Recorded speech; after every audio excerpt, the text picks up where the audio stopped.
Hi hello friends, welcome back to my channel. ಎಲ್ಲರೂ ಹೇಗಿದ್ದೀರಾ? Super ಆಗಿದ್ದೀರಾ ಅಂತ ತಿಳ್ಕೊತೀನಿ. ನಾನು ಕೂಡ ಸೂಪರ್ ಆಗಿದ್ದೀನಿ.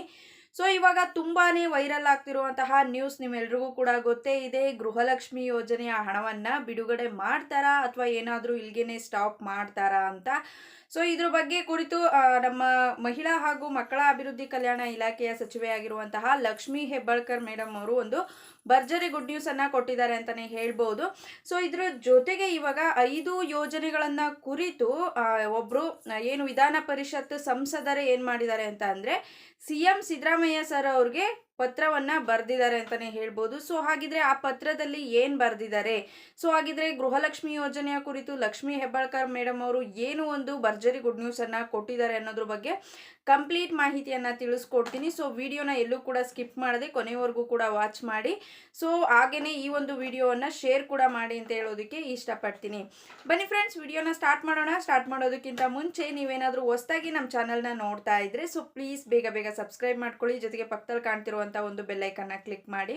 ದೆನ್ ಆಲ್ ಅನ್ನೋ ಆಪ್ಷನ್ ಮೇಲೆ ಕ್ಲಿಕ್ ಮಾಡಿದ್ರೆ ನಾನು ಹಾಕೋ ಪ್ರತಿಯೊಂದು ಹೊಸ ವಿಡಿಯೋದು ನೋಟಿಫಿಕೇಶನ್ ಎಲ್ರಿಗಿಂತ ಮೊದಲು ನಿಮಗೆ ರೀಚ್ ಆಗುತ್ತೆ. ಸೊ ಎಲ್ರಿಗಿಂತ ಮೊದಲು ವಿಡಿಯೋನ ನೀವೇ ನೋಡ್ಬೋದು.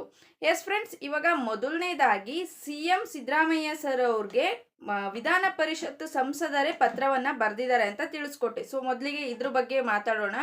ಸೊ ಹಾಗಿದ್ರೆ ಪತ್ರದಲ್ಲಿ ಏನ್ ಬರ್ದಿದ್ದಾರೆ, 5 ಗ್ಯಾರಂಟಿಗಳನ್ನ ಕುರಿತು ಪತ್ರದಲ್ಲಿ ಬರ್ದಿದ್ದಾರೆ ಅನ್ನೋದು ಬಗ್ಗೆ ಮಾಹಿತಿ ಬಂತು. ಸೊ ಹಾಗಿದ್ರೆ ಆ ಪತ್ರದಲ್ಲಿ ಏನಿದೆ ಅಂತ ಎಲ್ರಿಗೂ ಕೂಡ ಕ್ಯೂರಿಯಾಸಿಟಿ ಇದ್ದೇ ಇರುತ್ತೆ. ಸೊ ಆ ಪತ್ರದಲ್ಲಿ ಏನ್ ಬರ್ದಿದ್ದಾರೆ ಅಂತ ಹೇಳೋದಾದ್ರೆ, ಈ ಪತ್ರವನ್ನ ಬರ್ದಿರೋದು ಮೊದಲನೇದಾಗಿ ವಿಧಾನ ಪರಿಷತ್ ಸಂಸದರಾಗಿರುವಂತಹ ದಿನೇಶ್ ಗೂಳಿಗೌಡ ಅವರು ಅಂತಾನೆ ಹೇಳ್ಬಹುದು. ಫ್ರೆಂಡ್ಸ್, ಕಾಂಗ್ರೆಸ್ ಸರ್ಕಾರದ ಸಂಸದರಾಗಿರುವಂತಹ ದಿನೇಶ್ ಗೂಳಿಗೌಡ ಅವರು ಬರೆದಿದ್ದಾರೆ. ಸೊ ಈ ಒಂದು 5 ಗ್ಯಾರಂಟಿಗಳನ್ನ ಕುರಿತು ಏನಂತ ಅಂದ್ರೆ, ನಾವು ಏನು ಈ ಒಂದು ಕರ್ನಾಟಕ ರಾಜ್ಯದಲ್ಲಿ ಎಲೆಕ್ಷನ್ಗೆ ವಿನ್ ಆಗಬೇಕು ಅಂತ ಈ ಒಂದು 5 ಗ್ಯಾರಂಟಿಗಳನ್ನ ಕೊಟ್ಟಿದ್ದು.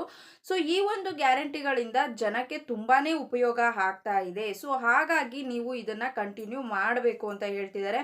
ಹಲವಾರು ಸಂಸದರು ಇದಕ್ಕೆ ಆಪೋಸ್ ಅನ್ನ ಮಾಡ್ತಾ ಇದ್ದಾರೆ. ಸೊ ಅದನ್ನ ಹೊರತುಪಡಿಸಿ ನೀವು ಜನಕ್ಕೆ ನಾವು ಏನು ಉಪಯೋಗ ಆಗೋ ರೀತಿ ಗೃಹಲಕ್ಷ್ಮಿ ಯೋಜನೆ ಆಗಿರ್ಬೋದು, ಗೃಹ ಜ್ಯೋತಿ ಆಗಿರ್ಬೋದು, ಶಕ್ತಿ ಯೋಜನೆಯ ಮೂಲಕ ಮಹಿಳೆಯರಿಗೆ ಉಚಿತ ಬಸ್ ಪ್ರಯಾಣವನ್ನ ಕೊಟ್ಟಿದ್ದೀವಿ. ಸೊ ಇದನ್ನ ನಾವು ಕಂಟಿನ್ಯೂ ಮಾಡ್ಕೊಂಡು ಹೋಗ್ಲೇಬೇಕು. ಸೊ ಇವಾಗ ನಾವು ಸೆಂಟ್ರಲ್ ಅಲ್ಲಿ ಗೆಲ್ಲಿಲ್ಲ ಅನ್ನೋ ಒಂದು ಕಾರಣಕ್ಕೋಸ್ಕರ ಇವಾಗ ನಾವು ಈ ಒಂದು 5 ಗ್ಯಾರಂಟಿಗಳನ್ನ ಕ್ಯಾನ್ಸಲ್ ಮಾಡೋದು ಸರಿ ಇರೋದಿಲ್ಲ. ಸೊ ಹಾಗಾಗಿ ಈ ಒಂದು ಗ್ಯಾರಂಟಿಗಳನ್ನ ಕಂಟಿನ್ಯೂ ಮಾಡ್ಕೊಂಡು ಹೋಗ್ಲೇಬೇಕು ಅನ್ನೋ ರೀತಿ ಏನು ಡಿ.ಕೆ. ಶಿವಕುಮಾರ್ ಸರ್ಗೆ ಆಗಿರ್ಬೋದು, ಜೊತೆಗೆ ಸಿಎಂ ಸಿದ್ದರಾಮಯ್ಯ ಸರ್ಗೆ ಆಗಿರ್ಬೋದು ಪತ್ರವನ್ನ ಬರ್ದಿದ್ದಾರೆ ಅನ್ನೋ ಒಂದು ಮಾಹಿತಿ ಒಂದು ಅಪ್ಡೇಟ್ ಸಿಕ್ಕಿದೆ ಅಂತಾನೆ ಹೇಳ್ಬೋದು. ಸೊ ಹಾಗಾಗಿ ಸಿಎಂ ಸಿದ್ದರಾಮಯ್ಯ ಸರ್ ಅವ್ರಿಗೆ ಒಂದು 5 ಗ್ಯಾರಂಟಿಗಳನ್ನ ಯಾವುದೇ ಕಾರಣಕ್ಕೂ ಮಿಸ್ ಮಾಡ್ದಲೆ ನಾವು ಕಂಟಿನ್ಯೂ ಮಾಡಿಕೊಂಡು ಜನಕ್ಕೆ ಒಂದು ಉಪಯೋಗವನ್ನ ಮತ್ತೆ ಕೊಡಬೇಕು ಅನ್ನೋ ರೀತಿ ಅವರು ಮನವಿಯನ್ನ ಮಾಡಿಕೊಂಡು ಪತ್ರವನ್ನ ಬರ್ದಿದ್ದಾರೆ.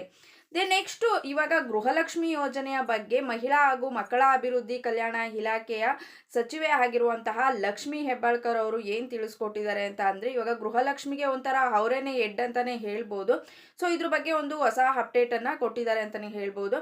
ಸೊ ಹಾಗಿದ್ರೆ ಏನು ಆ ಒಂದು ಹೊಸ ಅಪ್ಡೇಟ್ ಅಂತ ಹೇಳೋದಾದ್ರೆ, ಇವಾಗ ನಾವು ಏನು 11ನೇ ಕಂತಿನ ಹಣವನ್ನ ಬಿಡುಗಡೆ ಮಾಡಬೇಕು. ಸೊ ಈ ಒಂದು 11ನೇ ಕಂತಿನ ಹಣವನ್ನ ಬಿಡುಗಡೆ ಮಾಡೋದಕ್ಕಿಂತ ಮುಂಚೆ ಆಲ್ರೆಡಿ ಎಷ್ಟೊಂದು ಜನಕ್ಕೆ ಇನ್ನೂ ಕೂಡ ಪೆಂಡಿಂಗ್ ಹಣ ಉಳ್ಕೊಂಡಿದೆ ಅಂತ. ಅಂದ್ರೆ ಕೆಲವೊಬ್ಬರಿಗೆ 10ನೇ ಕಂತಿನ ಹಣನೇ ಇನ್ನೂ ಕೂಡ ಜಮಾ ಆಗಿಲ್ಲ. ಸೊ ಹಾಗಾಗಿ ಅವರೆಲ್ರಿಗೂ ಕೂಡ ಮೊದಲನೇದಾಗಿ ಹಣವನ್ನ ಜಮಾ ಮಾಡ್ತೀವಿ.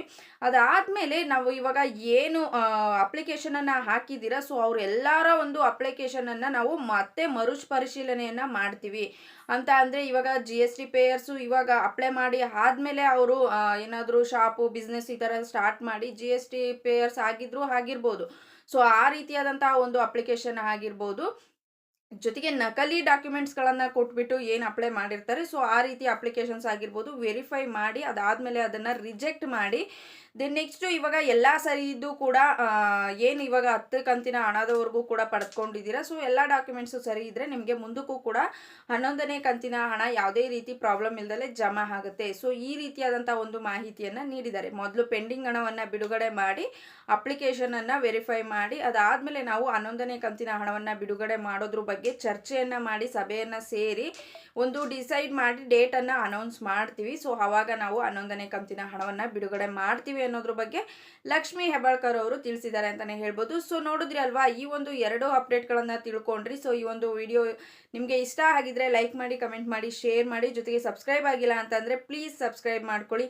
So thank you friends, bye bye.